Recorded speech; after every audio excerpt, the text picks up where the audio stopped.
గురుగారు మీనరాశి వారికి జూన్ మాసంలో ఎలాంటి ఫలితాలు ఉంటాయి?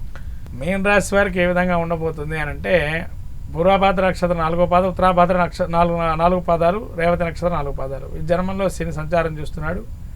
అట్లనే ద్వితీయంలో శుక్రుడు, తృతీయంలో రవి, తదుపరి చతుర్థం గురు బుధులు, తర్వాత పంచమంలో కుజుడు, షష్టంలో ఉండడం, షష్టంలో కుజకేతువుల కలయిక, 12లో రాహు. ఇటువంటి గ్రహస్థితి చూస్తే జన్మంలో శని, ముఖ్యంగా శిరోవేదన, కడుపు నొప్పి కానీ విపరీతంగా అనారోగ్యం వచ్చే అవకాశం ఎక్కువగా ఉంటుంది.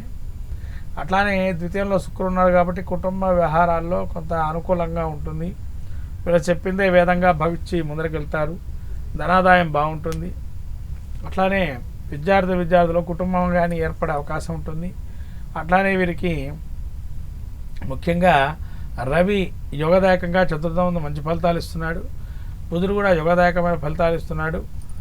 గురుడు చతుర్థం సంచారం అర్ధాష్టమ శని ఫలితాలు ఉన్నాయి కాబట్టి కొంత గురువు ప్రతికూలంగా ఉంటున్నాడు. కాబట్టి వీళ్ళకి కొంత గురువు యొక్క ఆరాధన చేయటం వల్ల మంచి ఫలితాలు ఉంటాయి.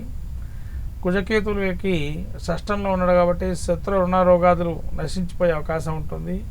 ఏది కూడా వీళ్ళకి ఇబ్బందులు కలుగుతున్నాయి, అవన్నీ అవరోధాలని పటాపంచలయ్యే అవకాశం ఉంటుంది ఈ యొక్క మీనరాశి వారికి.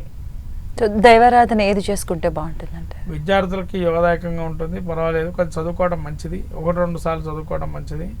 రాజకీయ నాయకులు, స్త్రీ ప్రముఖులకి తగిన వేతనాలు రావటం, తద్వారా శ్రమించిన ఫలితం ఎక్కువగా ఉండడం, అంటే ఎక్కువ శ్రమ కష్టే ఫలి పెట్టుకుంటారు, ఆ కష్టానికి సంబంధించిన ఫలితం వస్తుంది. దైవారాధన ముఖ్యంగా వీళ్ళకి ఈ అమ్మవారి ఆరాధన చేస్తే మంచిది. నిమ్మకాయ దీపారాధన చేయటం, మంగళవారం రాహుకాల సమయంలో రాహుక్షేత్ర దర్శనం చేయటము, అట్లా దత్తాచరిత్ర పాలన చేసుకోవడం, దత్తాత్రేయ స్వామి గుడికి వెళ్ళటం, అని చేయడం వల్ల మంచి ఫలితాలు ఉంటాయి. గురుగారు